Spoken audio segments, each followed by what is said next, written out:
ਮੈਨੂੰ ਲੱਗਦਾ ਕਿ ਚੋਣ ਅਗਰ ਕਿਸਾਨ ਨਾ ਲੜਦੇ ਤੇ ਬਹੁਤ ਜ਼ਿਆਦਾ ਫਾਇਦਾ ਹੋਣਾ ਸੀ ਪੰਜਾਬ ਨੂੰ ਵੀ, ਕਿਸਾਨੀ ਨੂੰ ਵੀ। ਕਿਤੇ ਇਹਨਾਂ ਦੇ ਚੱਕਰ ਦੇ ਵਿੱਚ ਪੰਜਾਬ ਦੇ ਵਿੱਚ ਉਹ ਲੋਕ ਨਾ ਆ ਜਾਣ ਜਿਹੜਾ ਸਦਾ ਇਹਨਾਂ ਨੂੰ ਬਾਅਦ 'ਚ ਆਪਣੇ ਆਪ ਨੂੰ ਇਹ ਗਿਲਟੀ ਮਹਿਸੂਸ ਕਰਨ ਕਿ ਅਸੀਂ ਉਹ ਜਿਹੜਾ ਸਟੈਪ ਗਲਤ ਲਿਆ ਗਾ।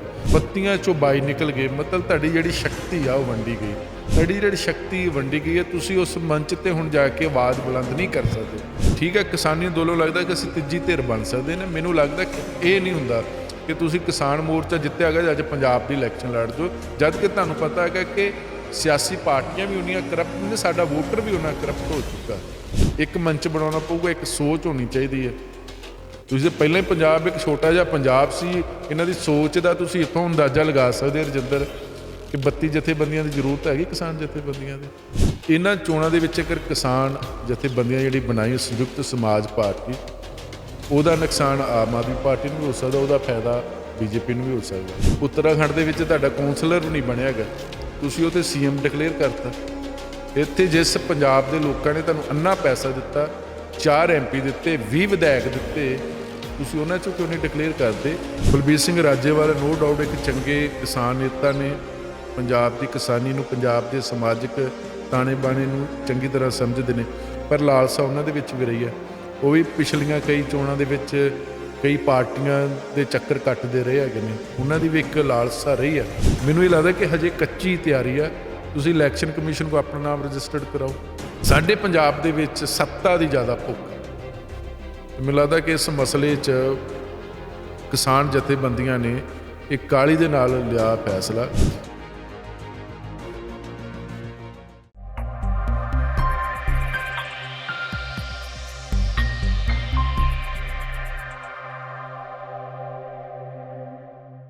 TV 84 ਇੰਡੀਆ ਦੇ ਨਾਲ ਜੁੜੇ ਹੋ, ਮੈਂ ਰਜਿੰਦਰ ਸਿੰਘ ਸਭਰਾ। ਪਿਛਲੇ ਦਿਨੀ ਜਦੋਂ ਕਿਸਾਨੀ ਅੰਦੋਲਨ ਦੀ ਜਿੱਤ ਤੋਂ ਬਾਅਦ ਦੇਖਿਆ ਜਾਂਦਾ ਹੈ ਕਿ ਕਿਸਾਨ ਸੰਯੁਕਤ ਮੋਰਚੇ ਦੇ ਵਿੱਚੋਂ 22 ਜਥੇਬੰਦੀਆਂ ਨਿਕਲ ਕੇ ਇੱਕ ਅਹਿਮ ਫੈਸਲਾ ਲੈਂਦੀਆਂ ਨੇ। ਉਹ ਅਹਿਮ ਫੈਸਲਾ ਕੀ ਹੈ? ਉਹ ਅਹਿਮ ਫੈਸਲਾ ਇਹ ਹੈ ਕਿ ਰਾਜਸੀ ਪਾਰਟੀ ਬਣਾਉਣ ਵਾਸਤੇ ਜਿਹੜਾ ਸੀ ਉਹਨਾਂ ਵੱਲੋਂ ਇੱਕ ਪ੍ਰੈਸ ਕਾਨਫਰੰਸ ਕੀਤੀ ਜਾਂਦੀ ਹੈ। ਪ੍ਰੈਸ ਕਾਨਫਰੰਸ ਕਰਨ ਤੋਂ ਬਾਅਦ ਜਿਹੜੀਆਂ ਪੰਜਾਬ ਦੀਆਂ ਵੱਖ-ਵੱਖ ਧਿਰਾਂ ਨੇ, ਕੋਈ ਆਲੋਚਨਾ ਕਰਦਾ ਹੈ, ਕੋਈ ਕਿਸਾਨੀ ਅੰਦੋਲਨ ਤੋਂ ਵੱਖ ਹੋਈਆਂ 22 ਜਥੇਬੰਦੀਆਂ ਜਿਹੜੀਆਂ ਰਾਜਸੀ ਮੈਦਾਨ ਦੇ ਵਿੱਚ ਨਿੱਤਰਦੀਆਂ, ਉਹਨਾਂ ਦੇ ਹੱਕ ਦੇ ਵਿੱਚ ਨਿੱਤਰਦੇ ਨੇ। ਪਰ ਪੂਰਾ ਅਸਲ ਦੇ ਵਿੱਚ ਕੀ ਹੋਣਾ ਚਾਹੀਦਾ ਸੀ, ਕਿਸ ਤਰੀਕੇ ਦੇ ਨਾਲ ਜਿਹੜਾ ਸੀ ਕਿਸਾਨੀ ਅੰਦੋਲਨ ਦੀ ਜਿੱਤ ਤੋਂ ਬਾਅਦ ਕਿਸ ਤਰੀਕੇ ਦੇ ਨਾਲ ਸਮਾਜ ਦੇ ਵਿੱਚ ਜਿੱਤ ਪ੍ਰਾਪਤ ਕਰਾਈਆਂ ਜਥੇਬੰਦੀਆਂ ਨੂੰ ਵਿਚਰਨਾ ਚਾਹੀਦਾ ਸੀ, ਕਿਉਂਕਿ ਅਜੇ ਕੁਝ ਮੰਗਾਂ ਕੇਂਦਰ ਦੇ ਕੋਲੋਂ ਮਨਵਾਉਣੀਆਂ ਬਾਕੀ ਨੇ। ਪਰ ਇਸ ਅਹਿਮ ਵਿਸ਼ੇ ਦੇ ਉੱਪਰ ਗੱਲਬਾਤ ਕਰਾਂਗੇ। ਸਾਡੇ ਨਾਲ ਗੱਲਬਾਤ ਕਰਨ ਵਾਸਤੇ ਸੀਨੀਅਰ ਪੱਤਰਕਾਰ ਸਰਦਾਰ ਜਗਤਾਰ ਸਿੰਘ ਭੁੱਲਰ ਨੇ। ਉਹਨਾਂ ਦੇ ਕੋਲੋਂ ਜਾਣਕਾਰੀ ਲਵਾਂਗੇ ਕਿ ਕਿਸ ਤਰੀਕੇ ਦੇ ਨਾਲ ਕਿਸਾਨ ਜਥੇਬੰਦੀਆਂ ਦੀ ਭੂਮਿਕਾ ਚਾਹੀਦੀ ਸੀ ਔਰ ਕਿਸ ਤਰੀਕੇ ਦੇ ਨਾਲ ਬਣਦਾ ਜਿਹੜਾ ਯੋਗਦਾਨ ਪਾਉਣਾ ਚਾਹੀਦਾ ਸੀ। ਸਭ ਤੋਂ ਪਹਿਲਾਂ ਸਵਾਗਤ ਹੈ ਜੀ। ਸ਼ੁਕਰੀਆ ਰਜਿੰਦਰ ਸਰ। ਸਭ ਤੋਂ ਪਹਿਲਾ ਸਵਾਲ ਇਹ ਹੈ, ਜਿਵੇਂ ਵੱਖ-ਵੱਖ ਧਿਰਾਂ ਕੋਈ ਆਲੋਚਨਾ ਕਰ ਰਹੀ ਹੈ, ਸੋਸ਼ਲ ਮੀਡੀਆ ਦੇ ਉੱਪਰ ਵੀ ਵਿਰੋਧ ਹੋ ਰਿਹਾ ਹੈ, ਕੁਝ ਹੱਕ ਦੇ ਵਿੱਚ ਜਾ ਰਹੇ ਨੇ, ਪਰ ਜੇ ਤੁਹਾਡੇ ਨਜ਼ਰੀਏ ਨੂੰ ਦੇਖਿਆ ਜਾਵੇ, ਤੁਸੀਂ ਕਿਸ ਤਰੀਕੇ ਦੇ ਨਾਲ ਦੇਖਦੇ ਹੋ ਜੀ, ਕੀ ਹੋਣਾ ਚਾਹੀਦਾ ਸੀ ਇਸ ਮਸਲੇ ਨੂੰ ਲੈ ਕੇ? ਦੇਖੋ, ਮੈਨੂੰ ਲੱਗਦਾ ਕਿ ਕਿਸਾਨ ਜਥੇਬੰਦੀਆਂ, ਠੀਕ ਹੈ, ਡੈਮੋਕ੍ਰੇਸੀ ਕਹਿੰਦੇ ਕਿ ਲੋਕਤੰਤਰ ਆ, ਲੋਕਤੰਤਰ ਦੇ ਵਿੱਚ ਹਰ ਇੱਕ ਨੂੰ ਚੋਣ ਲੜਨ ਦਾ ਹੱਕ ਆ, ਪਰ ਫਿਲਹਾਲ ਮੈਨੂੰ ਲੱਗਦਾ ਕਿ ਚੋਣ ਅਗਰ ਕਿਸਾਨ ਨਾ ਲੜਦੇ ਤੇ ਬਹੁਤ ਜ਼ਿਆਦਾ ਫਾਇਦਾ ਹੋਣਾ ਸੀ ਪੰਜਾਬ ਨੂੰ ਵੀ, ਕਿਸਾਨੀ ਨੂੰ ਵੀ। ਕਿਤੇ ਇਹਨਾਂ ਦੇ ਚੱਕਰ ਦੇ ਵਿੱਚ ਪੰਜਾਬ ਦੇ ਵਿੱਚ ਉਹ ਲੋਕ ਨਾ ਆ ਜਾਣ ਜਿਹੜਾ ਸਦਾ ਇਹਨਾਂ ਨੂੰ ਬਾਅਦ 'ਚ ਆਪਣੇ ਆਪ ਨੂੰ ਇਹ ਗਿਲਟੀ ਮਹਿਸੂਸ ਕਰਨ ਕਿ ਅਸੀਂ ਉਹ ਜਿਹੜਾ ਸਟੈਪ ਗਲਤ ਲਿਆ ਗਾ। ਦੇਖੋ, ਹੁਣ ਬੱਤੀਆਂ 'ਚੋਂ ਬਾਈ ਨਿਕਲ ਗਏ, ਮਤਲਬ ਤੁਹਾਡੀ ਜਿਹੜੀ ਸ਼ਕਤੀ ਆ ਉਹ ਵੰਡੀ ਗਈ। ਕੱਲ੍ਹ ਨੂੰ ਸੈਂਟਰ ਸਰਕਾਰ ਕੁਛ ਕਰ ਸਕਦੀ ਆ ਜਾਂ ਪੰਜਾਬ ਸਰਕਾਰ ਕੁਝ ਕਰ ਸਕਦੀ ਹੈ। ਤੁਹਾਡੀ ਜਿਹੜੀ ਸ਼ਕਤੀ ਵੰਡੀ ਗਈ ਹੈ, ਤੁਸੀਂ ਉਸ ਮੰਚ 'ਤੇ ਹੁਣ ਜਾ ਕੇ ਆਵਾਜ਼ ਬੁਲੰਦ ਨਹੀਂ ਕਰ ਸਕਦੇ ਕਿ ਇਹ ਬਿੱਲ ਮਾੜੇ ਨੇ, ਇਹ ਚੰਗੇ ਨੇ, ਇਹ ਸਹੀ ਨੇ, ਇਹ ਇੱਦਾਂ ਹੋਣੇ ਚਾਹੀਦੇ, ਉੱਦਾਂ ਹੋਣੇ ਚਾਹੀਦੇ। ਕਿਸਾਨ ਜਥੇਬੰਦੀਆਂ ਨੇ ਬਹੁਤ ਵੱਡੀ ਲੜਾਈ ਜਿੱਤੀ ਆ, ਇੱਕ ਹੌਂਸਲੇ ਨਾਲ, ਸੰਜਮਤਾ ਦੇ ਨਾਲ, ਸਹਿਜਤਾ ਦੇ ਨਾਲ, ਅਨੁਸ਼ਾਸਨ ਦੇ ਨਾਲ। ਪਰ ਇਹਨਾਂ ਨੂੰ ਇਹ ਚਾਹੀਦਾ ਸੀ ਕਿ ਪੰਜਾਬ ਦੀਆਂ ਚੋਣਾਂ ਸਿਰ 'ਤੇ ਨੇ, 15 ਦਿਨ ਇਹਨਾਂ ਕੋਲ ਬਚੇ ਨੇ, ਉਸ ਲੈਵਲ 'ਤੇ ਇਹਨਾਂ ਕੋਲ ਗਰਾਊਂਡ ਲੈਵਲ 'ਤੇ ਢਾਂਚਾ ਵੀ ਨਹੀਂ ਖੜਾ ਹੋਣਾ। ਔਰ ਇਹਨਾਂ ਨੂੰ ਸ਼ਾਇਦ ਮੈਨੂੰ ਲੱਗਦਾ ਕਿ ਭੁਲੇਖਾ ਹੈਗਾ, ਜਿਹੜਾ ਕਿਸਾਨ ਆ ਉਹਦਾ ਕੋਈ ਆਪਣਾ ਇੱਕ ਵੋਟ ਬੈਂਕ ਨਹੀਂ ਆ, ਆਧਾਰ ਨਹੀਂ ਆ। ਇਹ ਜ਼ਰੂਰ ਹੈ ਕਿ ਕਿਸਾਨਾਂ ਨੂੰ ਹੁਣ ਤੱਕ ਸਾਰੀਆਂ ਸਿਆਸੀ ਪਾਰਟੀਆਂ ਨੇ ਇੱਕ ਵੋਟ ਬੈਂਕ ਦੀ ਮਸ਼ੀਨ ਬਣਾ ਕੇ ਸਮਝਿਆ ਹੈਗਾ। ਇਹ ਜੇ ਕਿਸਾਨ ਆ, ਉਹ ਇਹ ਕਿਸਾਨ ਜਦ ਸਿੰਘੂ ਜਾਂਦੇ ਸੀ ਜਾਂ ਦੂਜੇ ਬਾਰਡਰ ਤੇ ਜਾਂਦੇ, ਟਿਕਰੀ ਬਾਰਡਰ ਤੇ, ਉਹ ਕਿਸਾਨ ਸੀ। ਜਦੋਂ ਵਾਪਸ ਪਿੰਡਾਂ ਦੇ ਵਿੱਚ ਲੋਕ ਆਉਂਦੇ ਸੀ, ਉਹ ਕੋਈ ਅਕਾਲੀ ਦਲ ਦਾ ਵਰਕਰ ਹੁੰਦਾ ਸੀ, ਉਹ ਕੋਈ ਕਾਂਗਰਸ ਦਾ ਵਰਕਰ ਹੁੰਦਾ ਸੀ, ਕੋਈ ਆਮ ਆਦਮੀ ਪਾਰਟੀ ਦਾ ਵਰਕਰ ਹੁੰਦਾ, ਕੋਈ ਲੈਫਟ ਦਾ ਵਰਕਰ ਹੁੰਦਾ ਸੀ। ਜਿਹੜੇ ਬਾਹਰ NRI ਲੋਕ ਰਹਿੰਦੇ ਨੇ, ਉਹ ਕਹਿੰਦੇ ਨੇ ਉਹਨਾਂ ਦਾ ਸ਼ਿਕਵਾ ਰਹਿੰਦਾ ਕਿ ਦੇਸ਼ ਦੀ ਵੰਡ ਤੋਂ ਬਾਅਦ ਜਿਹੜਾ ਸੀ ਇੱਕ ਚੰਗੀ ਧਿਰ ਪੰਜਾਬ ਦੇ ਹੱਕਾਂ ਦੀ ਗੱਲ ਨਹੀਂ ਕਰ ਸਕੀ। ਕੁਦਰਤੀ ਸਰੋਤ ਦੀ ਗੱਲ ਹੋਵੇ, ਚਾਹੇ ਹੋਰ ਪੰਜਾਬ ਦੇ ਤਮਾਮ ਜਿਹੜੀਆਂ ਪੰਜਾਬ ਦੀ ਹਕੀਕੀ ਮੰਗਾਂ ਨੇ ਉਹਨਾਂ ਦੀ ਗੱਲ ਨਹੀਂ ਕਰ ਸਕੀ। ਤਾਂ ਇਹਦੇ ਵਾਸਤੇ ਕਹਿੰਦੇ ਨੇ ਬਦਲ ਆਉਣਾ ਜ਼ਰੂਰੀ ਹੈ। ਇਹਦੇ ਵਿੱਚੋਂ ਡਾਕਟਰ ਸਵਾਈਮਾਨ ਵੀ ਗੱਲ ਕਰਦੇ ਨੇ। ਤਾਂ ਫਿਰ ਜੇ ਤੁਹਾਡੇ ਨਜ਼ਰੀਏ ਤੋਂ ਦੇਖਣਾ ਹੋਵੇ ਤਾਂ ਫਿਰ ਕਿਸ ਤਰੀਕੇ ਦੇ ਨਾਲ ਪੰਜਾਬ ਨੂੰ ਬਦਲਿਆ ਜਾ ਸਕਦਾ ਹੈ? ਤਾਂ ਕਿਸ ਤਰੀਕੇ ਦੇ ਨਾਲ ਜਿਹੜੀਆਂ ਪੰਜਾਬ ਦੀਆਂ ਹਕੀਕੀ ਮੰਗਾਂ ਨੇ ਉਹਨਾਂ ਨੂੰ ਉਭਾਰ ਕੇ ਉਹਨਾਂ ਦਾ ਹੱਲ ਲੱਭਿਆ ਜਾ ਸਕਦਾ? ਤੋ ਦੋ ਤਰ੍ਹਾਂ, ਇੱਕ ਤੇ ਤੁਸੀਂ ਸੱਤਾ 'ਚ ਰਹਿ ਕੇ ਬਹੁਤ ਕੁਝ ਬਦਲਾਅ ਕਰ ਸਕਦੇ, ਸੱਤਾ ਤੋਂ ਬਾਹਰ ਰਹਿ ਕੇ ਵੀ ਤੁਸੀਂ ਬਦਲਾਅ ਕਰ ਸਕਦੇ। ਕਿਸਾਨੀ ਅੰਦੋਲਨ ਨੇ ਦੇਸ਼ ਨੂੰ ਇੱਕ ਲੈਸਨ ਦਿੱਤਾ ਹੈਗਾ। ਜਿੱਥੋਂ ਤੱਕ ਪੰਜਾਬੀ ਪ੍ਰਵਾਸੀਆਂ ਦੀ ਗੱਲ ਕੀਤੀ, ਜਿਹੜੇ ਵਿਦੇਸ਼ਾਂ ਦੇ ਵਿੱਚ ਵੱਸਦੇ ਨੇ, ਉਹਨਾਂ ਦਾ ਤੌਖਲਾ ਠੀਕ ਹੈ ਕਿਉਂਕਿ ਉਹਨਾਂ ਮੁਲਕਾਂ ਦੇ ਵਿੱਚ ਜਾ ਕੇ ਵਾਸੀ ਬਣ ਗਏ ਨੇ। ਉਹਨਾਂ ਨੂੰ ਲੱਗਦਾ ਹੈ ਕਿ ਜੇ ਸਾਡੇ ਕੈਨੇਡਾ ਵਗੈਰਾ, ਆਸਟ੍ਰੇਲੀਆ, ਨਿਊਜ਼ੀਲੈਂਡ, ਅਮਰੀਕਾ ਇੱਦਾਂ ਦੇ ਹੋ ਸਕਦੇ ਸੋਹਣੇ, ਤੇ ਪੰਜਾਬ ਕਿਉਂ ਨਹੀਂ ਹੋ ਸਕਦਾ? ਉਹਨਾਂ ਦਾ ਤੌਖਲਾ ਜਾਇਜ਼ ਆ। ਉਹਨਾਂ ਨੇ ਪੈਸੇ ਵੀ ਹਰ ਸਾਲ ਦਿੰਦੇ ਨੇ। ਉਹ ਕਦੀ ਸਿਮਰਜੀਤ ਸਿੰਘ ਮਾਨ ਨੂੰ ਪੈਸੇ ਦਿੰਦੇ ਰਹੇ ਨੇ ਫੰਡ ਚੋਣਾਂ ਲੜਨ ਵਾਸਤੇ, ਕਦੀ ਕੈਪਟਨ ਅਮਰਿੰਦਰ ਸਿੰਘ ਨੂੰ ਫੰਡ ਇਕੱਠਾ ਕਰਕੇ ਭੇਜਦੇ ਰਹੇ, ਕਦੀ ਸ਼੍ਰੋਮਣੀ ਅਕਾਲੀ ਦਲ ਨੂੰ ਫੰਡ ਇਕੱਠਾ ਕਰਕੇ ਭੇਜਦੇ ਰਹੇ, ਕਦੀ ਪੀਪਲਜ਼ ਪਾਰਟੀ ਆਫ ਪੰਜਾਬ ਨੂੰ ਫੰਡ ਇਕੱਠਾ ਕਰਕੇ ਭੇਜਦੇ ਰਹੇ। ਪਿਛਲੀ ਵਾਰ ਉਹਨਾਂ ਆਮ ਆਦਮੀ ਪਾਰਟੀ ਨੂੰ ਅੰਨਾ ਫੰਡ ਭੇਜਿਆ ਹੈਗਾ। ਉਹਨਾਂ ਦਾ ਤੌਖਲਾ ਜਾਇਜ਼ ਆ। ਪਰ ਸਵਾਲ ਹੈ ਕਿ ਇਹ ਨਹੀਂ ਹੈ ਕਿ ਇੱਕ ਥਰਡ ਫਰੰਟ ਬਣਾ ਕੇ ਤੁਸੀਂ ਨਵਾਂ ਕਰ ਸਕਦੇ। ਤੁਸੀਂ ਇਹ ਜਿਹੜੇ ਚੁਣੇ ਹੋਏ ਲੋਕ ਨੇ, ਜਿਨ੍ਹਾਂ ਨੂੰ ਅਸੀਂ ਹਰ ਵੱਲ ਚੁਣ ਕੇ ਭੇਜਦੇ ਹਾਂ, ਮੰਨ ਲਓ ਅੱਜ ਕੋਈ ਸ਼੍ਰੋਮਣੀ ਅਕਾਲੀ ਦਲ ਦਾ ਵਿਧਾਇਕ ਆ ਜਾਂ ਕਾਂਗਰਸ ਪਾਰਟੀ ਦਾ ਵਿਧਾਇਕ ਆ, ਉਹ 5 ਵਾਰ ਕਿਹਨੇ ਬਣਾ ਦਿੱਤੇ? ਸਰਦਾਰ ਪ੍ਰਕਾਸ਼ ਸਿੰਘ ਬਾਦਲ ਨੂੰ 5 ਵਾਰ ਮੁੱਖ ਮੰਤਰੀ ਕਿਹਨੇ ਬਣਾ ਦਿੱਤਾ? ਕੈਪਟਨ ਅਮਰਿੰਦਰ ਸਿੰਘ ਨੂੰ 2 ਵਾਰ ਮੁੱਖ ਮੰਤਰੀ ਕਿਹਨੇ ਬਣਾ ਦਿੱਤਾ ਹੈਗਾ? ਅਸੀਂ ਬਣਾਇਆ ਨਾ ਜੀ। ਤੇ ਸਾਨੂੰ ਇਹ ਇਹਨਾਂ 'ਚੋਂ ਹੀ ਬਦਲ ਲੱਭਣਾ ਪਏਗਾ। ਠੀਕ ਹੈ, ਕਿਸਾਨੀ ਅੰਦੋਲਨ ਲੱਗਦਾ ਕਿ ਅਸੀਂ ਤੀਜੀ ਧਿਰ ਬਣ ਸਕਦੇ ਨੇ। ਮੈਨੂੰ ਲੱਗਦਾ ਕਿ ਇਹ ਨਹੀਂ ਹੁੰਦਾ ਕਿ ਤੁਸੀਂ ਕਿਸਾਨ ਮੋਰਚਾ ਜਿੱਤਿਆ ਹੈਗਾ ਅੱਜ ਪੰਜਾਬ ਦੀ ਇਲੈਕਸ਼ਨ ਲੜ ਜਾਓ, ਜਦ ਕਿ ਤੁਹਾਨੂੰ ਪਤਾ ਹੈਗਾ ਕਿ ਸਿਆਸੀ ਪਾਰਟੀਆਂ ਵੀ ਉਨੀਆਂ ਕਰਪਟ ਨੇ, ਸਾਡਾ ਵੋਟਰ ਵੀ ਉਹਨਾਂ ਕਰਪਟ ਹੋ ਚੁੱਕਾ। ਅਸੀਂ ਪੈਸੇ ਲੈਂਦੇ, ਅਸੀਂ ਸ਼ਰਾਬਾਂ ਪੀਂਦੇ, ਸਾਡੀ ਸੋਚ ਹੀ ਉਨੀ ਕੀ ਆ। ਹੁਣ ਮੈਨੂੰ ਪਤਾ ਹੈਗਾ ਕਿ ਜਾਂ ਤੁਹਾਨੂੰ ਪਤਾ ਜਾਂ ਇਹਨਾਂ ਨੂੰ ਪਤਾ ਹੈਗਾ ਕਿ ਸਾਡੇ ਇਲਾਕੇ ਦਾ MLA 2012 ਦੇ ਵਿੱਚ ਤੇ ਉਹਦੇ ਕੋਲ ਕੁਛ ਵੀ ਨਹੀਂ ਹੁੰਦੇ। 2017 ਦੇ ਵਿੱਚ ਉਹ ਆ ਕੇ ਮਹਿਲ ਖੜਾ ਕਰ ਲੈਂਦਾ। ਉਹ ਪਹਿਲਾਂ ਲੋਕਾਂ ਦੀਆਂ ਕਾਰਾਂ 'ਚ ਘੁੰਮਦਾ ਸੀ, ਫਿਰ ਉਹਦੇ ਥੱਲੇ 2 ਘਰ ਉਹਦੇ ਫੋਰਚੂਨਰ ਖੜੀਆਂ। ਅਸੀਂ ਲੋਕ ਚਾਹੁੰਦੇ ਹੈਗੇ ਨਾ। ਤੇ ਮੈਨੂੰ ਲੱਗਦਾ ਕਿ ਅੱਜ ਦੀ ਤਰੀਕ 'ਚ ਕਿਸਾਨੀ ਅੰਦੋਲਨ ਅਗਰ ਇਹਨਾਂ ਨੇ ਵਾਕਈ ਕਿ ਸਿਸਟਮ ਬਦਲਾ ਕਰਨਾ, ਸਿਸਟਮ ਅਚਾਨਕ ਨਹੀਂ ਬਦਲਦਾ। ਤੁਹਾਡੇ ਕੋਲ ਅੱਜ 22 ਆ, ਤੁਸੀਂ 27 ਦਾ ਕਿਉਂ ਨਹੀਂ ਟੀਚਾ ਰੱਖਦੇ? ਤੁਸੀਂ ਆਪਣਾ ਕਾਡਰ ਤਿਆਰ ਕਰੋ। ਪਹਿਲੀ ਗੱਲ 22 ਜਥੇਬੰਦੀਆਂ ਦੀ, ਪਹਿਲਾਂ ਤਾਂ ਉਹਨਾਂ ਨੂੰ ਇੱਕ ਸੋਚ ਥੱਲੇ ਆਉਣਾ ਹੁਣ ਪੈਣਾ ਆਏਗੇ, ਇੱਕ ਮੰਚ ਬਣਾਉਣਾ ਪਊਗਾ, ਇੱਕ ਸੋਚ ਹੋਣੀ ਚਾਹੀਦੀ ਹੈ। ਤੁਸੀਂ ਤਾਂ ਪਹਿਲਾਂ ਹੀ ਪੰਜਾਬ ਇੱਕ ਛੋਟਾ ਜਿਹਾ ਪੰਜਾਬ ਸੀ, ਇਹਨਾਂ ਦੀ ਸੋਚ ਦਾ ਤੁਸੀਂ ਇੱਥੋਂ ਅੰਦਾਜ਼ਾ ਲਗਾ ਸਕਦੇ ਹੋ ਰਜਿੰਦਰ ਕਿ 32 ਜਥੇਬੰਦੀਆਂ ਦੀ ਜ਼ਰੂਰਤ ਹੈਗੀ ਕਿਸਾਨ ਜਥੇਬੰਦੀਆਂ ਦੀ। ਤੁਸੀਂ ਉੱਥੇ ਤੇ ਤੁਸੀਂ ਅੱਜ ਕਿਸਾਨੀ ਅੰਦੋਲਨ ਜਿਹਨੂੰ ਆਪਾਂ ਕਹਿ ਸਕਦੇ ਕਿ ਸਾਡੀ ਨਸਲ ਤੇ ਫਸਲ ਦਾ ਸਵਾਲ ਸੀ, ਉਹ ਪੂਰੇ ਦੇਸ਼ ਦੀ ਨਸਲ ਤੇ ਫਸਲ ਦਾ ਸਵਾਲ ਬਣ ਗਿਆ। ਠੀਕ ਹੈ, ਸਾਰੀਆਂ ਜਥੇਬੰਦੀਆਂ, ਪਰ ਮੈਨੂੰ ਲੱਗਦਾ ਕਿ ਬੜਾ ਇਹਨਾਂ ਨੇ ਕਾਹਲੀ ਨਾਲ ਚੁੱਕਿਆ ਹੋਇਆ ਕਦਮ ਆ। ਇਹਨਾਂ ਚੋਣਾਂ ਦੇ ਵਿੱਚ ਅਗਰ ਕਿਸਾਨ ਜਥੇਬੰਦੀਆਂ ਜਿਹੜੀ ਬਣਾਈ ਸੰਯੁਕਤ ਸਮਾਜ ਪਾਰਟੀ, ਉਹਦਾ ਨੁਕਸਾਨ ਆਮ ਆਦਮੀ ਪਾਰਟੀ ਨੂੰ ਵੀ ਹੋ ਸਕਦਾ, ਉਹਦਾ ਫਾਇਦਾ BJP ਨੂੰ ਵੀ ਹੋ ਸਕਦਾ। ਉਹਦਾ ਕਿਤੇ ਨਾ ਕਿਤੇ ਵੀ ਕਿਹਾ ਜਾਂਦਾ ਸੀ ਕਿ ਕੇਜਰੀਵਾਲ ਸਾਹਿਬ ਚਿਹਰੇ ਦੀ ਗੱਲ ਕਰਦੇ ਸੀ, ਚਿਹਰਾ ਲੋਕਾਂ ਦੇ ਵਿੱਚ ਜਨਤਕ ਨਹੀਂ ਸੀ ਕੀਤਾ ਜਾਂਦਾ। CM ਦੇ ਚਿਹਰੇ ਨੂੰ ਲੈ ਕੇ ਗੱਲਬਾਤ ਚੱਲਦੀ ਸੀ, ਤਾਂ ਉਹ ਕਹਿੰਦੇ ਸੀ ਪੰਜਾਬ ਨੂੰ ਇਸ ਤਰ੍ਹਾਂ ਦਾ ਚਿਹਰਾ ਦੇਵਾਂਗਾ ਜਿਹਨੇ ਬਹੁਤ ਵੱਡਾ ਸੰਘਰਸ਼ ਲੜਿਆ ਹੋਵੇ, ਜਿਹਦੀ ਬਹੁਤ ਵੱਡੀ ਭੂਮਿਕਾ ਰਹੀ ਹੋਵੇ। ਤਾਂ ਕਿਤੇ ਨਾ ਕਿਤੇ ਇਹ ਵੀ ਸਵਾਲ ਦਾਗੇ ਜਾ ਰਿਹਾ ਕਿ ਰਾਜੇਵਾਲ ਸਾਹਿਬ ਦੀ ਆਮ ਆਦਮੀ ਪਾਰਟੀ ਦੇ ਨਾਲ ਗੱਲ ਹੋਈ ਹੈ, ਸੀਟਾਂ ਨੂੰ ਲੈ ਕੇ ਵੰਡ ਹੋਵੇਗੀ, ਉਹ CM ਦਾ ਚਿਹਰਾ ਵਜੋਂ ਐਲਾਨੇ ਜਾ ਸਕਦੇ ਨੇ ਕੇਜਰੀਵਾਲ ਵੱਲੋਂ। ਪਹਿਲੀ ਗੱਲ, ਅਰਵਿੰਦ ਕੇਜਰੀਵਾਲ ਦੇ ਲੋਕ ਕਿੰਨੇ ਕੀ ਇਹ ਗੱਲ ਨੂੰ ਡਿਜਸਟ ਕਰਦੇ, ਮੈਂ ਤੇ ਕਰਦਾ ਨਹੀਂ। ਪੰਜਾਬ ਦੇ ਲੋਕਾਂ ਨੇ 4 MP ਦਿੱਤੇ, ਪੰਜਾਬ ਦੇ ਲੋਕਾਂ ਨੇ 20 MLA ਦਿੱਤੇ। ਤੁਸੀਂ ਆਪਣਾ ਢਾਂਚਾ ਨਹੀਂ ਇਕੱਠਾ ਕਰ ਸਕੇਗੇ, ਤੁਸੀਂ ਆਪਣੇ ਬੰਦੇ ਨਹੀਂ ਸਾਂਭ ਸਕੇ, ਤੁਸੀਂ ਇੱਥੇ ਕਿਉਂ ਨਹੀਂ ਚਿਹਰਾ ਦਿੰਦੇ? ਉੱਤਰਾਖੰਡ ਦੇ ਵਿੱਚ ਤੁਹਾਡਾ ਕੌਂਸਲਰ ਵੀ ਨਹੀਂ ਬਣਿਆ ਹੈਗਾ, ਤੁਸੀਂ ਉਹ 'ਤੇ CM ਡਿਕਲੇਅਰ ਕਰਤਾ। ਇੱਥੇ ਜਿਸ ਪੰਜਾਬ ਦੇ ਲੋਕਾਂ ਨੇ ਤੁਹਾਨੂੰ ਅੰਨਾ ਪੈਸਾ ਦਿੱਤਾ, 4 MP ਦਿੱਤੇ, 20 ਵਿਧਾਇਕ ਦਿੱਤੇ, ਤੁਸੀਂ ਉਹਨਾਂ 'ਚੋਂ ਕਿਉਂ ਨਹੀਂ ਡਿਕਲੇਅਰ ਕਰਦੇ?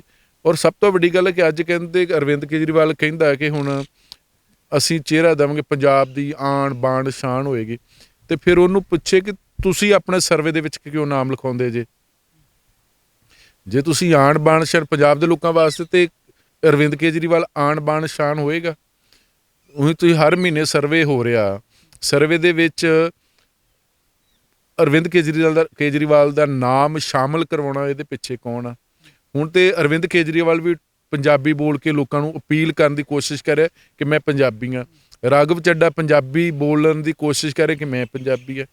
ਪੰਜਾਬ ਦੇ ਲੋਕਾਂ ਨੂੰ ਇਹ ਕਨਫਰਮ ਹੋ ਚੁੱਕਾ ਹੈਗਾ ਕਿ CM ਦੀ ਜਿਹੜੀ ਨਜ਼ਰ ਕੁਰਸੀ ਤੇ ਆ ਪੰਜਾਬ ਤੇ ਅਰਵਿੰਦ ਕੇਜਰੀਵਾਲ ਦੀ ਆ। ਕੀ ਫਿਰ ਦਿੱਲੀ ਵਾਲੇ ਭਲਾ ਨਹੀਂ ਕਰ ਸਕਦੇ ਫਿਰ ਪੰਜਾਬ ਦਾ? ਯਾਰ ਜੇ ਪੰਜਾਬ ਦੇ ਵਿੱਚ ਆ ਕੇ ਸਾਡੇ ਪੰਜਾਬੀ ਸੂਬੇ ਨੂੰ ਲੈ ਕੇ ਇੰਨੀਆਂ ਸ਼ਹੀਦੀਆਂ ਹੋਈਆਂ, ਜੇ ਪੰਜਾਬ ਦਾ ਬੰਦਾ ਪੰਜਾਬ ਦੇ ਵਿੱਚ ਮੁੱਖ ਮੰਤਰੀ ਨਹੀਂ ਬਣਿਆ ਤੇ ਜਾ ਕੇ ਤਾਮਿਲਨਾਡੂ ਜਾਂ ਕੇਰਲਾ ਜਾਂ ਬਿਹਾਰ ਦੇ ਵਿੱਚ ਬਣੂਗਾ ਮੁੱਖ ਮੰਤਰੀ।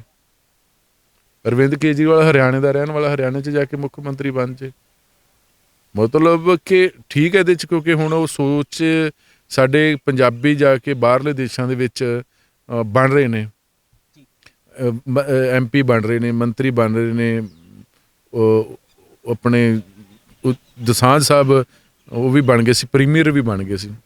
ਪਰ ਸਵਾਲ ਆ ਕਿ ਅਰਵਿੰਦ ਕੇਜਰੀਵਾਲ ਤੇ ਲੋਕ ਯਕੀਨ ਕਰਨਗੇ ਕਿ ਜੇ ਅਰਵਿੰਦ ਕੇਜਰੀਵਾਲ ਮੁੱਖ ਮੰਤਰੀ ਬਣਦਾ ਤੇ ਕੀ ਭਗਵੰਤ ਮਾਨ ਉਹਨਾਂ ਦੇ ਨਾਲ ਕੰਪੇਨ ਕਰੇਗਾ? ਕਲੀਅਰ ਕਰਨ ਅਰਵਿੰਦ ਕੇਜਰੀਵਾਲ ਕਿ ਕੌਣ ਆ। ਪਹਿਲਾਂ ਕਹਿੰਦਾ ਕਿ ਸਿੱਖ ਹੋਏਗਾ ਮੁੱਖ ਮੰਤਰੀ, ਫਿਰ ਕਹਿੰਦਾ ਕਿ ਆਨ ਬਾਣ ਸ਼ਾਨ ਹੋਏਗਾ ਪੰਜਾਬ ਦੀ। ਪਹਿਲਾਂ ਕਲੀਅਰ ਤੇ ਕਰਨ। ਹੁਣ ਲੋਕ ਪੁੱਛਦੇ ਨੇ ਕਿ ਦਿੱਲੀ ਦੇ ਵਿੱਚ ਤੁਸੀਂ ਔਰਤਾਂ ਨੂੰ ਕੁਛ ਦਿੱਤਾ ਨਹੀਂ, ਪੰਜਾਬ 'ਚ ਕਹਿ ਰਹੇ ਕਿ ਅਸੀਂ 1000 ਰੁਪਈਆ ਵੋਟ ਦੇਵਾਂਗੇ, ਪੈਨਸ਼ਨ ਦੇਵਾਂਗੇ। ਉੱਤਰਾਖੰਡ ਦੇ ਵਿੱਚ ਤੁਸੀਂ ਕਹਿੰਦੇ ਉੱਥੇ ਇੰਨੀ ਦੇਵਾਂਗੇ, ਗੋਆ ਦੇ ਵਿੱਚ ਇੰਨੀ ਦੇਵਾਂਗੇ। ਤੁਹਾਡੇ ਕੋਲ ਦਿੱਲੀ ਸਟੇਟ ਆ, ਸਟੇਟ ਵਾਸਤੇ ਪਹਿਲਾਂ ਕੁਛ ਕਰੋ ਨਾ। ਸਵਾਲ ਹੈ ਕਿ ਅਰਵਿੰਦ ਕੇਜਰੀਵਾਲ ਜਾਂ ਫਿਰ ਖੁੱਲ੍ਹ ਕੇ ਆ ਜੇ ਕਿ ਮੈਂ ਪੰਜਾਬ ਦਾ ਮੁੱਖ ਮੰਤਰੀ ਬਣਨਾ, ਮੈਨੂੰ ਬਣਾਓ ਜੀ। ਉਹ ਹੁਣ ਆਪਣੇ ਮੰਤਰੀ ਭੇਜ ਰਹੇ ਨੇ ਇੱਥੇ, ਸਕੂਲ ਚੈੱਕ ਕਰ ਰਹੇ ਨੇ, ਹੌਸਪੀਟਲ ਚੈੱਕ ਕਰ ਰਹੇ ਨੇ।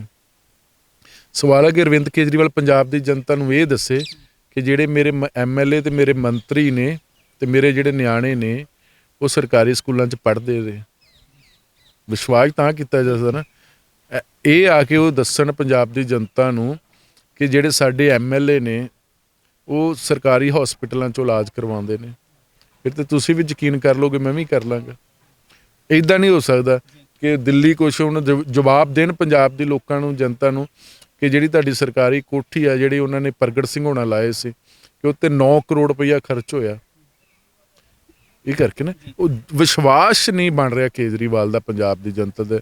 ਤੁਸੀਂ ਆਪਣੇ ਬੰਦੇ ਨਜ਼ਰ ਅੰਦਾਜ਼ ਕਰਕੇ ਤੁਸੀਂ ਇੱਕ ਲੋਕ ਉਹਨਾਂ ਦਾ ਮਨਸੂਬਾ ਸ਼ੋਅ ਹੋ ਰਿਹਾ ਪੰਜਾਬ ਦੇ ਵਿੱਚ, ਕਿਉਂਕਿ ਪੰਜਾਬ ਇੱਕ ਫੁੱਲ ਸਟੇਟ ਆ, ਦਿੱਲੀ ਜਿਹੜਾ ਸਟੇਟ ਉਹ ਸਾਡੇ ਲੁਧਿਆਣੇ ਦੇ ਬਰਾਬਰ ਆ। ਔਰ ਜਿਹੜੀ ਸਿਆਸਤ ਹੁੰਦੀ ਹੈ ਰਜਿੰਦਰ, ਉਹ ਲੋਕਾਂ ਨਾਲ ਸਿਆਸਤ ਨਹੀਂ, ਜਿਹਦੇ ਕੋਲ ਪੁਲਿਸ ਆ ਉਹਦੇ ਨਾਲ ਸਿਆਸਤ ਆ। ਇੱਥੇ ਪੰਜਾਬ ਦੇ ਵਿੱਚ ਇੰਨਾ ਜਲਾਓ ਆ ਤੇ ਉਹਨੂੰ ਲੱਗਦਾ ਕਿ ਦਿੱਲੀ ਮੈਂ ਮਨੀਸ਼ ਸਿਸੋਦੀਆ ਦੇ ਹਵਾਲੇ ਕਰ ਦਾਂਗਾ, ਪੰਜਾਬ 'ਚ ਆ ਕੇ ਮੈਂ ਮੁੱਖ ਮੰਤਰੀ ਬਣਾ। ਔਰ ਮੈਨੂੰ ਇਹ ਲੱਗਦਾ ਹੈਗਾ ਕਿ ਭਗਵੰਤ ਮਾਨ ਨੇ ਵੀ ਕਲੀਅਰ ਕਿਹਾ ਹੈਗਾ ਕਿ ਜਾਂ ਤੇ ਆਪ ਮੁੱਖ ਮੰਤਰੀ ਆ ਜਾ, ਜਾਂ ਮੈਨੂੰ ਬਣਾ ਲੈ, ਤੀਜਾ ਮੈਨੂੰ ਬੰਦਾ ਮਨਜ਼ੂਰ ਨਹੀਂ ਹੈਗਾ ਨਾ। ਭੁੱਲਰ ਸਾਹਿਬ, ਤੁਹਾਡਾ ਲੰਮੇ ਸਮੇਂ ਦਾ ਤਜਰਬਾ ਰਿਹਾ। ਆਪਾਂ ਉਸੇ ਸੰਦਰਭ ਦੇ ਵਿੱਚ ਜਾ ਕੇ ਗੱਲ ਕਰੀਏ, ਕਿਤੇ ਨਾ ਕਿਤੇ ਜਦੋਂ ਰਾਜੇਵਾਲ ਸਾਹਿਬ ਸਟੇਟਮੈਂਟ ਦਿੰਦੇ ਸੀ, ਕਿਸਾਨ ਸੰਯੁਕਤ ਮੋਰਚਾ ਚੱਲਦਾ ਸੀ, ਅੰਦੋਲਨ ਚੱਲਦਾ ਸੀ, ਤਾਂ ਉਸ ਸਮੇਂ ਦੇ ਦਰਮਿਆਨ ਜਿਹੜੀਆਂ ਸੀ ਰਾਜਸੀ ਗਤੀਵਿਧੀਆਂ ਨੂੰ ਲੈ ਕੇ ਗੁਰਨਾਮ ਸਿੰਘ ਚੜੂਣੀ ਆਪਣੀਆਂ ਸ਼ਮੂਲੀਅਤ ਕਰਦੇ ਨੇ, ਲੋਕਾਂ ਦੇ ਵਿੱਚ ਜਾ ਕੇ ਵਿਚਰਦੇ ਨੇ, ਕਿਤੇ ਨਾ ਕਿਤੇ ਰਾਜਸੀ ਪਾਰਟੀ ਜਿਹੜਾ ਪੈਂਤੜਾ ਉਲੀਕਣ ਦੀ ਕੋਸ਼ਿਸ਼ ਕਰਦੇ ਨੇ। ਤਾਂ ਰਾਜੇਵਾਲ ਸਾਹਿਬ ਕਹਿੰਦੇ ਨੇ ਕਿ ਕਾਲੀਆਂ ਝੰਡੀਆਂ ਲੈ ਕੇ ਵਿਰੋਧ ਹੋਊਗਾ। ਅੱਜ ਰਾਜੇਵਾਲ ਸਾਹਿਬ ਰਾਜਸੀ ਪਾਰਟੀ ਉਲੀਕ ਚੁੱਕੇ ਨੇ, ਪੈਂਤੜਾ ਉਲੀਕ ਚੁੱਕੇ ਆ, 22 ਦੀਆਂ ਵਿਧਾਨ ਸਭਾ ਦੀਆਂ ਚੋਣਾਂ ਦੇ ਵਿੱਚ ਨਿੱਤਰਨ ਦਾ ਪੂਰੀ ਤਰ੍ਹਾਂ ਦੇ ਨਾਲ ਮਨਸੂਬਾ ਘੜਿਆ ਹੋਇਆ। ਤਾਂ ਫਿਰ ਕਿਤੇ ਨਾ ਕਿਤੇ ਕੀ ਸਮਝਿਆ ਜਾਵੇ, ਰਾਜੇਵਾਲ ਸਾਹਿਬ ਦੀ ਐਸੀ ਕੀ ਮਜਬੂਰੀ ਬਣ ਗਈ ਜਿਹੜਾ ਉਹਨਾਂ ਨੂੰ ਰਾਜਸੀ ਪਾਰਟੀ ਬਣਾਉਣੀ ਪੈ ਗਈ? ਮੈਨੂੰ ਇਹ ਲੱਗਦਾ ਕਿ ਦੋਨਾਂ ਦੇ ਵਿੱਚ ਲਾਲਸਾ ਸੀ। ਗੁਰਨਾਮ ਸਿੰਘ ਚੜੂਣੀ ਨੇ 2017 ਦੀ ਇਲੈਕਸ਼ਨ ਵੀ ਲੜੀ ਹੈਗੀ ਹੈ ਨਾ।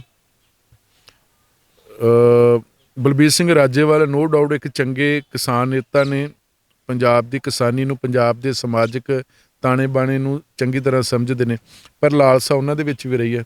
ਉਹ ਵੀ ਪਿਛਲੀਆਂ ਕਈ ਚੋਣਾਂ ਦੇ ਵਿੱਚ ਕਈ ਪਾਰਟੀਆਂ ਦੇ ਚੱਕਰ ਕੱਟਦੇ ਰਹੇ ਹੈਗੇ ਨੇ। ਉਹਨਾਂ ਦੀ ਵੀ ਇੱਕ ਲਾਲਸਾ ਰਹੀ ਆ, ਲਾਲਸਾ ਨਹੀਂ ਕਹਿ ਸਕਦੇ, ਉਹਨਾਂ ਦੀ ਇੱਕ ਇੱਛਾ ਰਹੀ ਆ MLA ਬਣਨ ਦੀ। ਹੁਣ ਜਦੋਂ ਗੁਰਨਾਮ ਸਿੰਘ ਚੜੂਨੀ ਆ ਕੇ ਕਰਦੇ ਸੀ ਤੇ ਇਹਨਾਂ ਕਿਸਾਨ ਜਥੇਬੰਦੀਆਂ ਨੂੰ ਸਮੱਸਿਆ ਹੁੰਦੀ ਸੀ, ਔਰ ਮੇਰੇ ਖਿਆਲ ਗੁਰਨਾਮ ਸਿੰਘ ਚੜੂਨੀ ਨੂੰ ਇਹਨਾਂ ਸਸਪੈਂਡ ਵੀ ਕੀਤਾ ਸੀ। ਹੁਣ ਤੁਸੀਂ ਅੱਜ ਉਸੇ ਮੰਚ ਤੇ ਆ ਗਏ ਹੋ। ਇਹ ਲਾਜ਼ਮੀ ਤੌਰ 'ਤੇ ਕਾਂਗਰਸ ਔਰ ਭਾਰਤੀ ਜਨਤਾ ਪਾਰਟੀ ਨੇ ਕਹਿਣਾ ਹੀ, ਸਾਨੂੰ ਤਾਂ ਪਹਿਲਾਂ ਲੱਗਦਾ ਸੀ ਕਿ ਕਿਸਾਨੀ ਅੰਦੋਲਨ ਦੇ ਪਿੱਛੇ ਤੁਹਾਡੇ ਸਿਆਸੀ ਮੰਤਵ ਨੇ, ਉਹ ਸਾਹਮਣੇ ਆ ਗਏ ਨੇ। ਠੀਕ ਹੈ, ਮੈਨੂੰ ਲੱਗਦਾ ਕਿ ਆਪਾਂ ਅੱਜ ਇਹ ਮੰਨ ਕੇ ਚੱਲੀਏ ਕਿ ਹੁਣ ਜਿਸ ਤਰ੍ਹਾਂ ਚਰਚਾ ਹੈ ਕਿ ਆਮ ਆਦਮੀ ਪਾਰਟੀ ਔਰ ਕਿਸਾਨ ਜਥੇਬੰਦੀਆਂ ਦਾ ਸਮਝੌਤਾ ਹੋ ਜਾਏਗਾ, ਫਿਰ ਕਲੀਅਰ ਕੱਟ ਇਹਦੇ 'ਚ ਭਾਰਤੀ ਜਨਤਾ ਪਾਰਟੀ ਨੂੰ ਫਾਇਦਾ ਹੋਏਗਾ। ਜੇ ਕਿਸਾਨ ਮੋਰਚਾ ਜਿਹੜਾ ਸੰਯੁਕਤ ਸਮਾਜ ਮੋਰਚਾ ਜੇ ਅੱਡ ਲੜਦੇ ਨੇ, ਫਿਰ ਵੀ ਭਾਰਤੀ ਜਨਤਾ ਪਾਰਟੀ ਨੂੰ ਫਾਇਦਾ ਹੋਏਗਾ, ਕਿਉਂਕਿ ਜਿਹੜੀ ਪੇਂਡੂ ਵੋਟ ਆ ਉਹ ਇਸ ਵਾਰ 4 ਹਿੱਸਿਆਂ 'ਚ 5 ਹਿੱਸਿਆਂ 'ਚ ਵੰਡੀ ਜਾਣੀ ਹੈਗੀ। ਸ਼੍ਰੋਮਣੀ ਅਕਾਲੀ ਦਲ, ਆਮ ਆਦਮੀ ਪਾਰਟੀ, ਕਾਂਗਰਸ ਪਾਰਟੀ ਹੋ ਗਈ ਔਰ ਕਿਸਾਨਾਂ ਦੀ ਹੋ ਗਈ। ਜੇ ਹਰ ਪਿੰਡ 'ਚੋਂ ਇਹਨਾਂ ਦੇ ਕਿਸਾਨਾਂ ਦਾ ਜਿਹੜਾ ਉਮੀਦਵਾਰ ਹੋਊਗਾ, ਹਰ ਪਿੰਡ 'ਚੋਂ 200-250 ਵੋਟ ਲੈ ਗਿਆ, ਉਹਦੇ 'ਚ ਕਿਹਦਾ ਨੁਕਸਾਨ ਹੋਊਗਾ, ਕਿਹਦੇ 'ਚ ਫਾਇਦਾ ਹੋਊਗਾ, ਇਹ ਕਿਸਾਨ ਜਥੇਬੰਦੀਆਂ ਨੂੰ ਪਤਾ ਹੈਗਾ। ਫਿਰ ਆਪਾਂ ਕੀ ਸੋਚ ਸਕਦੇ ਹਾਂ ਜਿਹੜੇ ਲੋਕ ਆ ਉਹ ਕੇਵਲ ਆਪਣੇ ਖੇਤੀ ਬਿੱਲਾਂ ਨੂੰ, ਆਪਣੀਆਂ ਜ਼ਮੀਨਾਂ ਬਚਾਉਣ ਵਾਸਤੇ ਜੁੜੇ ਹੋਏ ਸੀ, ਨਾ ਕਿ ਰਾਜਸੀ ਰਾਜਸੀ ਸਰਗਰਮੀਆਂ ਨੂੰ ਲੈ ਕੇ ਇਹਨਾਂ ਦੇ ਨਾਲ ਜੁੜੇ ਸੀ। ਸੱਤਾ ਦੇ ਵਿੱਚ ਕਿਉਂਕਿ ਤੁਸੀਂ ਬਹੁਤ ਜ਼ਿਆਦਾ ਫੈਸਲੇ ਸੱਤਾ ਦੇ ਵਿੱਚ ਰਹਿ ਕੇ ਕਰ ਸਕਦੇ, ਲੇਕਿਨ ਸੱਤਾ ਤੋਂ ਬਾਹਰ ਰਹਿ ਕੇ ਵੀ ਤੁਸੀਂ ਫੈਸਲੇ ਕਰਾ ਸਕਦੇ। ਮੈਨੂੰ ਲੱਗਦਾ ਕਿ ਜਿਸ ਤਰ੍ਹਾਂ ਕਿਸਾਨ ਜਥੇਬੰਦੀਆਂ ਨੇ ਇੱਕ ਹੰਬਲਾ ਮਾਰ ਕੇ ਪੂਰਾ ਪੰਜਾਬ ਜੁੜਿਆ, ਪੰਜਾਬ ਦੀਆਂ ਸਾਰੀਆਂ ਬਰਾਦਰੀਆਂ ਨੇ, ਸਾਰੇ ਧਰਮਾਂ ਨੇ ਉਹਦਾ ਸਾਥ ਦਿੱਤਾ। ਮੈਨੂੰ ਲੱਗਦਾ ਕਿ ਇਹਨਾਂ ਨੂੰ ਅਗਲੀ ਜਿਹੜੀ ਲੜਾਈ ਨਾ ਪੰਜਾਬ ਨੂੰ ਬਚਾਉਣ ਵਾਸਤੇ ਨਸ਼ਿਆਂ ਦੇ ਖਿਲਾਫ ਲੜਾਈ ਲੜਨੀ ਚਾਹੀਦੀ ਸੀ। ਮੈਨੂੰ ਇਹ ਲੱਗਦਾ ਕਿ ਇਹਨਾਂ ਨੂੰ ਪੰਜਾਬ ਬਚਾਉਣ ਵਾਸਤੇ ਪੰਜਾਬ ਦਾ ਹੈਲਥ ਢਾਂਚੇ ਨੂੰ ਬਚਾਉਣ ਦੀ ਲੋੜ ਸੀ। ਮੈਂ ਇਹ ਮਹਿਸੂਸ ਕਰਦਾ ਕਿ ਇਹਨਾਂ ਨੂੰ ਪੰਜਾਬ ਬਚਾਉਣ ਵਾਸਤੇ ਪੰਜਾਬ ਦੀ ਸਿੱਖਿਆ ਨੂੰ ਬਚਾਉਣ ਦੀ ਲੋੜ ਸੀ।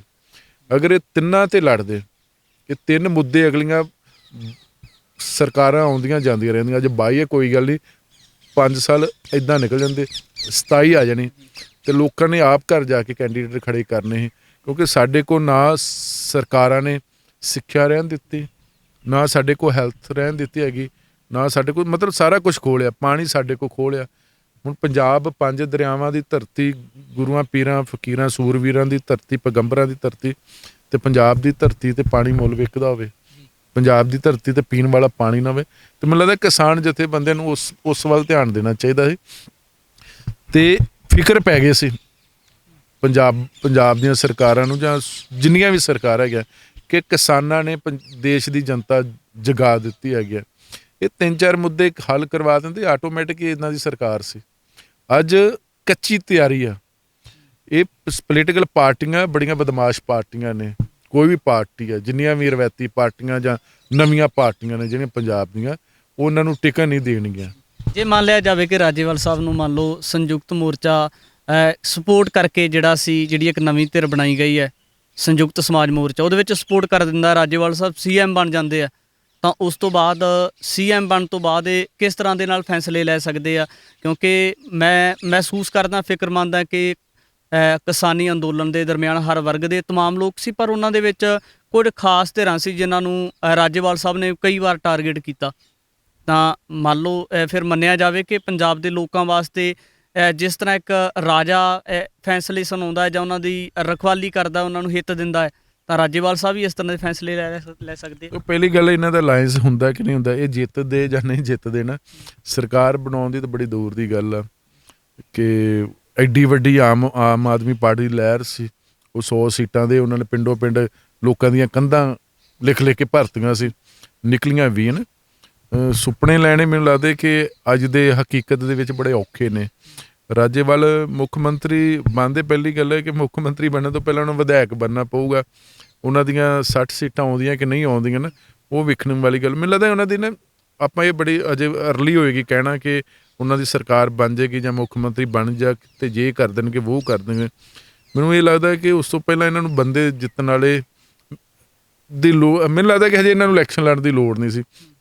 ਬਹੁਤ ਕੱਚੀ ਤਿਆਰੀ ਆ।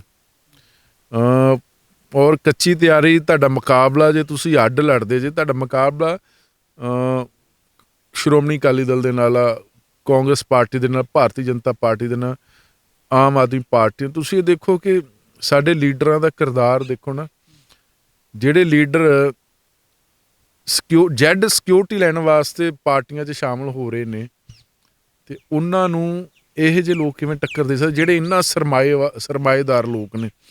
ਮੈਨੂੰ ਲੱਗਦਾ ਕਿ ਰਾਜੇਵਾਲ ਸਾਹਿਬ ਜਾਂ ਹੋਰ ਪਾਰਟੀਆਂ ਨੂੰ 22 ਦੀ ਬਜਾਏ 27 ਰੱਖਣੀ ਚਾਹੀਦੀ ਸੀ ਜੰਗ। ਹੁਣ ਅੱਜ ਨਹੀਂ, ਮੈਨੂੰ ਲੱਗਦਾ ਕਿ ਅੱਜ ਦੀ ਹਾਲਾਤ ਦੇ ਵਿੱਚ ਇੰਨੇ ਮਜ਼ਬੂਤ ਨਹੀਂ ਲੱਗਦੇ, ਕਿਉਂਕਿ ਸ਼੍ਰੋਮਣੀ ਅਕਾਲੀ ਦਲ ਦਾ 2017 ਦੇ ਵਿੱਚ ਇੰਨਾ ਜ਼ਿਆਦਾ ਵਿਰੋਧ ਹੋਇਆ, ਬਹੁਤ ਜ਼ਿਆਦਾ ਵਿਰੋਧ ਹੈ, ਕਿਉਂਕਿ ਸ਼੍ਰੋਮਣੀ ਅਕਾਲੀ ਦਾ ਜਿਹੜਾ ਵੋਟ ਬੈਂਕ ਆ ਉਹ ਪੰਥ ਸੀ, ਕਿਸਾਨ ਸੀ। ਇੰਨਾ ਵਿਰੋਧ ਹੋਣ ਦੇ ਬਾਵਜੂਦ 2017 ਦੀਆਂ 'ਚ ਵੀ ਉਹਨਾਂ ਦਾ ਜਿਹੜਾ ਵੋਟ ਪਰਸੈਂਟ ਉਹ 27-28% ਸੀ। ਮਤਲਬ 27-28% ਤਾਂ ਉਹਨਾਂ ਦਾ ਕਮਿਟਡ ਵੋਟ ਬੈਂਕ ਹੋਇਆ ਨਾ। 31-34% ਮੇਰੇ ਖਿਆਲ ਕਾਂਗਰਸ ਪਾਰਟੀ ਦਾ, 34% ਉਹ ਕਮਿਟਡ ਹੋ ਗਿਆ, ਤੇ 34 ਤੇ ਇਹ ਲਾ ਲਓ 28% ਲਾ ਲਓ ਨਾ। ਇਹ 34-28% ਦੇ ਵਿੱਚ ਤੇ ਕਿਸਾਨ ਵੀ ਸੀ। ਇਹਨਾਂ ਵੀ ਵੋਟਾਂ ਪਾਈਆਂ ਨੇ, ਕਈਆਂ ਨੇ ਅਕਾਲੀ ਦਲ ਨੂੰ ਪਾਈਆਂ ਨੇ, ਕਈਆਂ ਨੇ ਕਾਂਗਰਸ ਪਾਰਟੀ ਨੂੰ ਪਾਈ, ਕਈਆਂ ਨੇ ਆਮ ਆਦਮੀ ਪਾਰਟੀ ਨੂੰ ਬਣਾਇਆ। ਮੈਨੂੰ ਲੱਗਦਾ ਇੱਕ ਮੰਚ ਬਣ ਗਿਆ ਜ਼ਰੂਰ ਸੰਯੁਕਤ ਸਮਾਜ ਮੋਰਚਾ। ਉਦੋਂ ਹੀ ਜਿਹੜੇ ਦਬਾਬਾ ਯੂਨੀਅਨ ਸੀ, ਭਾਰਤੀ ਕਿਸਾਨ ਯੂਨੀਅਨ ਦਬਾਬਾ, ਜਿਹੜੀ ਉਦੋਂ ਸੈਕਟਰ 36 ਦੇ ਵਿੱਚ ਮੀਟਿੰਗ ਹੋਈ ਹੈ, ਉਦੋਂ ਹੀ ਉਹ ਨਾਰਾਜ਼ ਹੋ ਗਏ ਸੀ ਕਿ ਜੇ ਲੜਨੀਆਂ ਤੇ ਆਪਣੇ ਚੋਣ ਸਿੰਬਲ ਤੇ ਲੜੋ। ਮੈਨੂੰ ਇਹ ਲੱਗਦਾ ਕਿ ਹਜੇ ਕੱਚੀ ਤਿਆਰੀ ਆ। ਤੁਸੀਂ ਇਲੈਕਸ਼ਨ ਕਮਿਸ਼ਨ ਕੋ ਆਪਣਾ ਨਾਮ ਰਜਿਸਟਰਡ ਕਰਾਓ। ਹੁਣ ਅਗਰ ਇਹ ਅੱਜ ਦੀ ਤਰੀਕ ਨਾਲ ਅਗਰ ਇਹ ਆਮ ਆਦਮੀ ਪਾਰਟੀ ਦਾ ਸਪੋਰਟ ਕਰਦੇ ਨੇ ਤੇ ਲਾਜ਼ਮੀ ਤੌਰ 'ਤੇ ਭਾਰਤੀ ਜਨਤਾ ਪਾਰਟੀ ਨੂੰ ਫਾਇਦਾ ਹੋਏਗਾ। ਔਰ ਇਹ ਵੀ ਹੋ ਸਕਦਾ ਕਿ ਜੇ ਆਮ ਆਦਮੀ ਪਾਰਟੀ ਨੂੰ ਇਹ ਸਪੋਰਟ ਕਰਦੇ ਨੇ, ਅਲਾਇੰਸ ਕਰਦੇ ਨੇ, ਜਿਹੜਾ ਪੰਜਾਬ ਦਾ ਹਿੰਦੂ ਭਾਈਚਾਰਾ ਉਹ ਆਮ ਆਦਮੀ ਪਾਰਟੀ ਨੂੰ ਵੋਟ ਪਾਉਣ ਵਾਸਤੇ ਸੋਚ ਰਿਹਾ ਹੋਵੇ, ਉਹ ਆਮ ਆਦਮੀ ਪਾਰਟੀ ਤੋਂ ਪਿੱਛੇ ਹਟ ਸਕਦਾ ਹੈਗਾ। ਕਿਉਂਕਿ ਅੱਜ ਵੀ ਹਿੰਦੂ ਭਾਈਚਾਰਾ ਮਹਿਸੂਸ ਇਹ ਕਰਦਾ ਹੈਗਾ ਕਿ ਕਿਸਾਨੀ ਅੰਦੋਲਨ ਕਰਕੇ ਉਹਨਾਂ ਦਾ ਪੰਜਾਬ ਦੇ ਵਿੱਚ ਬਿਜ਼ਨਸ ਦੇ ਤੌਰ 'ਤੇ ਵੀ ਨੁਕਸਾਨ ਹੋਇਆ ਔਰ ਸਮਾਜਿਕ ਤੌਰ 'ਤੇ ਵੀ ਨੁਕਸਾਨ ਹੋਇਆ। ਇਹ ਨਫਾ ਨੁਕਸਾਨ ਆ ਬੜਾ ਔਖਾ। ਔਰ ਸ਼ਾਇਦ ਇਸ ਮਸਲੇ ਦੇ ਵਿੱਚ ਮੈਨੂੰ ਲੱਗਦਾ ਕਿ ਇਹ ਕਿਸਾਨ ਜਥੇਬੰਦੀਆਂ ਵੀ ਸੋਚਣਗੀਆਂ, ਆਮ ਆਦਮੀ ਪਾਰਟੀ ਵੀ ਸੋਚੇਗੀ ਔਰ ਭਾਰਤੀ ਜਨਤਾ ਪਾਰਟੀ ਵੀ ਸੋਚਣਗੇ ਕਿ ਕਿਸਾਨਾਂ ਦੀ ਹਮਾਇਤ ਅਗਰ ਆਪ ਨੂੰ ਹੁੰਦੀ ਤਾਂ ਸਾਨੂੰ ਕਿੰਨਾ ਫਾਇਦਾ ਹੋਏਗਾ, ਤੇ ਜੇ ਆਪ ਵਾਲੇ ਇਹ ਸੋਚਣਗੇ ਕਿ ਅਸੀਂ ਅਲਾਇੰਸ ਕਰ ਲਿਆ ਤੇ ਕਿਤੇ ਸਾਡਾ ਜਿਹੜਾ ਖਾਸ ਕਰਕੇ ਬਾਣੀਆਂ ਭਾਈਚਾਰਾ ਜਾਂ ਹਿੰਦੂ ਭਾਈਚਾਰਾ ਉਹ ਕਿੰਨਾ ਨਾਰਾਜ਼ ਹੁੰਦਾ। ਜੀ, ਅਖੀਰ ਦੇ ਵਿੱਚ ਸਵਾਲ ਇਹ ਕਿ ਹੁਣ ਰਾਜੇਵਾਲ ਸਾਹਿਬ 22 ਜਥੇਬੰਦੀਆਂ ਦੀ ਅਗਵਾਈ ਕਰ ਰਹੇ ਨੇ, ਕੀ ਲੱਗਦਾ ਹੈ ਕੀਤੇ ਹੋਏ ਐਲਾਨ ਤੋਂ ਪਿੱਛੇ ਵੱਲ ਨੂੰ ਪੈਰ ਖਿੱਚ ਸਕਦੇ ਨੇ? ਜਿਹੜਾ ਐਲਾਨ ਕੀਤਾ ਹੈ ਦੀਪ ਸਿੰਘ ਵਾਲਾ ਨੇ ਪ੍ਰੈਸ ਕਾਨਫਰੰਸ ਕਰਕੇ ਉਹਨਾਂ ਨੂੰ ਅਪੀਲ ਕੀਤੀ ਹੈ ਕਿ ਇਸ ਫੈਸਲੇ ਨੂੰ ਰੱਦ ਕਰੋ, ਸੰਯੁਕਤ ਮੋਰਚੇ ਦਾ ਹਿੱਸਾ ਬਣ ਕੇ ਚੱਲਦੇ ਰਹੋ। ਲੱਗਦਾ ਹੈ ਪੈਰ ਪਿਛਾਂਹ ਨੂੰ ਖਿੱਚ ਸਕਦੇ ਰਾਜੇਵਾਲ ਸਾਹਿਬ ਹੁਣ? ਦੇਖੋ, ਹੁਣ ਅੱਗੇ ਵੱਧਦੇ ਤੇ ਤਾਂ ਵੀ ਮਰਦੇ, ਜੇ ਪਿੱਛੇ ਮੁੜਦੇ ਹੈਗੇ ਤੇ ਤਾਂ ਵੀ ਮਰਦੇ ਹੈਗੇ, ਪਰ ਕਹਿੰਦੇ ਉਹਨਾਂ ਡੁੱਲੇ ਬੇਰਾਂ ਦਾ ਕੋਈ ਨਹੀਂ ਵਿਗੜਿਆ ਹੈਗਾ ਨਾ। ਦੇਖੋ, ਮੈਨੂੰ ਲੱਗਦਾ ਕਿ ਸਾਰੇ ਲੀਡਰਾਂ ਨਾਲੋਂ ਸਭ ਤੋਂ ਵੱਡਾ ਜਿਹੜਾ ਨਾਮ ਆ ਜਿਹਨੂੰ ਕੋਈ ਨਹੀਂ ਸੀ ਜਾਣਦਾ, ਉਹ 26 ਜਨਵਰੀ ਦੀ ਘਟਨਾ ਤੋਂ ਬਾਅਦ ਉਹ ਇੱਕ ਵਰਲਡ ਲੈਵਲ ਦਾ ਲੀਡਰ ਬਣ ਗਿਆ, ਰਕੇਸ਼ ਟਕੈਤ। ਔਰ ਉਸ ਕਿਸਾਨ ਲੀਡਰ ਦਾ ਪੁੱਤਰ ਆ ਮਹਿੰਦਰ ਸਿੰਘ ਟਕੈਤ, ਜਿਨ੍ਹਾਂ ਦੀ ਸਰਕਾਰਾਂ ਦੇ ਵਿੱਚ ਸਰਕਾਰਾਂ ਕੰਬਦੀਆਂ ਸੀ। ਮਹਿੰਦਰ ਸਿੰਘ ਟਕੈਤ ਦਾ ਇਹ ਮੂੰਹੋਂ ਨਿਕਲਿਆ ਸ਼ਬਦ ਕਿਸੇ ਵੀ ਸਟੇਟ ਦੇ ਮੁੱਖ ਮੰਤਰੀ ਵਾਸਤੇ ਜਾਂ ਪ੍ਰਧਾਨ ਮੰਤਰੀ ਵਾਸਤੇ ਇੱਕ ਹੁਕਮ ਹੁੰਦਾ ਸੀ, ਕਿਉਂਕਿ ਉਹ ਏਡੇ ਵੱਡੇ ਕਿਸਾਨ ਨੇਤਾ ਸੀ। ਔਰ ਰਕੇਸ਼ ਟਕੈਤ ਨੇ ਏਡਾ ਵੱਡਾ ਨਾਮ ਆਪਣਾ ਬਣਾਇਆ, ਕਮਾਇਆ। ਉਹਨੂੰ ਨਹੀਂ ਭੁੱਖ ਕਿ ਮੈਂ ਵੈਸਟਰਨ ਯੂਪੀ 13 ਜ਼ਿਲ੍ਹੇ ਨੇ, 13 ਜ਼ਿਲ੍ਹਿਆਂ ਦੇ ਵਿੱਚ ਮੈਂ ਆਪਣੀ ਇੱਕ ਨਵੀਂ ਪਾਰਟੀ ਬਣਾ ਕੇ ਤੇ ਭਾਰਤੀ ਜਨਤਾ ਪਾਰਟੀ ਜਾਂ ਸਮਾਜਵਾਦੀ ਪਾਰਟੀ ਜਾਂ ਬਹੁਜਨ ਸਮਾਜ ਪਾਰਟੀ ਨੂੰ ਟੱਕਰ ਦੇਵਾਂ। ਸਾਡੇ ਪੰਜਾਬ ਦੇ ਵਿੱਚ ਸੱਤਾ ਦੀ ਜ਼ਿਆਦਾ ਭੁੱਖ ਆ, ਤੇ ਮੈਨੂੰ ਲੱਗਦਾ ਕਿ ਇਸ ਮਸਲੇ 'ਚ ਕਿਸਾਨ ਜਥੇਬੰਦੀਆਂ ਨੇ ਇੱਕ ਕਾਹਲੀ ਦੇ ਨਾਲ ਲਿਆ ਫੈਸਲਾ ਕਿ ਹਜੇ ਤੇ ਪੰਜਾਬ ਦੇ ਲੋਕ ਤੁਹਾਡਾ ਜੁਮੇ ਸਾਰਿਆਂ ਦਾ ਚਾਅ ਕਰ ਰਹੇ ਸੀ, ਤੇ ਉਹ ਹਜੇ ਲੋਕੀ ਜਸ਼ਨ ਮਨਾ ਰਹੇ ਸੀ ਕਿ ਤੁਸੀਂ ਉਹ ਲੜਾਈ ਜਿੱਤ ਕੇ ਆਏ ਹੋ ਜਿਹੜੀ ਆਉਣ ਵਾਲੀ ਨਾ ਪਹਿਲਾਂ ਕਿਸੇ ਸਦੀ ਦੇ ਵਿੱਚ ਲੜੀ ਗਈ ਤੇ ਨਾ ਆਉਣ ਵਾਲੀਆਂ ਸਦੀਆਂ ਵਿੱਚ ਲੜੀ ਜਾਣ। ਤੁਸੀਂ ਤਾਂ ਉਹ ਲੜਾਈ ਦੇ ਹੀਰੋ ਸੀ। ਤੁਹਾਡੇ ਇੱਕ ਫੈਸਲੇ ਦੇ ਨਾਲ ਤੁਹਾਨੂੰ ਹੀਰੋ ਨੂੰ ਜ਼ੀਰੋ ਬਣਾ ਦੇਣਾ ਇਹਨਾਂ ਲੋਕਾਂ ਨੇ। ਤੇ ਮੈਂ ਤੇ ਇਹ ਵੀ ਕਹਿੰਦਾ ਹੈਗਾ ਕਿ ਅਸੀਂ ਇੰਨੇ ਖੁਦਗਰਜ਼ ਹਾਂ ਵੋਟਰ ਕਿ ਅੱਜ ਅਗਰ ਸ਼ਹੀਦ ਆਜ਼ਮ ਸਰਦਾਰ ਭਗਤ ਸਿੰਘ ਵੀ ਹੁੰਦਾ ਨਾ, ਉਹ ਵੀ ਚੋਣ ਹਾਰ ਜਾਂਦਾ। ਤੁਸੀਂ ਇਹ ਦੇਖੋ 2014 ਦੀਆਂ ਲੋਕ ਸਭਾ ਚੋਣਾਂ ਦੇ ਵਿੱਚ ਮਹਾਤਮਾ ਗਾਂਧੀ ਦਾ ਪੋਤਾ ਹਾਰ ਗਿਆ ਚੋਣ, ਤੇ ਓਮ ਪ੍ਰਕਾਸ਼ ਚਟਾਲਾ ਜਿਹੜਾ ਜੇਲ੍ਹ ਦੇ ਵਿੱਚ ਹੀ ਉਹਦਾ ਪੋਤਾ ਇਲੈਕਸ਼ਨ ਜਿੱਤ ਗਿਆ। ਤੇ ਕਿਸਾਨ ਤੇ ਹਜੇ ਬੜੀ ਦੂਰ ਵਾਲੀ ਗੱਲ ਇਹਨਾਂ ਵਾਸਤੇ। ਧੰਨਵਾਦ ਕਰਦੇ ਹਾਂ ਜੀ। ਇਹ ਸਨ ਸੀਨੀਅਰ ਪੱਤਰਕਾਰ ਸਰਦਾਰ ਜਗਤਾਰ ਸਿੰਘ ਭੁੱਲਰ, ਉਹਨਾਂ ਨੇ ਗੱਲਬਾਤ ਕੀਤੀ ਹੈ ਔਰ ਆਪਣੇ ਨਜ਼ਰੀਏ ਤੋਂ ਜਿਹੜੇ ਅਹਿਮ ਤਜਰਬੇ ਨੇ ਉਹਨਾਂ ਨੇ ਦਰਸ਼ਕਾਂ ਦੇ ਰੂਬਰੂ ਵੀ ਕੀਤੇ ਹੈ ਕਿ ਇਹ ਕਿਸ ਤਰੀਕੇ ਦੇ ਨਾਲ ਜਿਹੜਾ ਸੀ ਜਿੰਨੀਆਂ ਵੀ ਜਥੇਬੰਦੀਆਂ ਕਿਸਾਨ ਜਥੇਬੰਦੀਆਂ ਦੇ ਵਿੱਚੋਂ 22 ਜਥੇਬੰਦੀਆਂ ਨਿਕਲ ਕੇ ਇੱਕ ਰਾਸ਼ਟਰੀ ਫਰੰਟ ਤਿਆਰ ਕਰਦੀਆਂ ਨੇ, ਉਹਨਾਂ ਨੂੰ ਕਿਸ ਤਰੀਕੇ ਦੇ ਨਾਲ ਆਪਣਾ ਪੈਂਤੜਾ ਉਲੀਕਣ ਦੀ ਲੋੜ ਸੀ ਜਾਂ ਅੱਜ ਵੀ ਲੋੜ ਹੈ।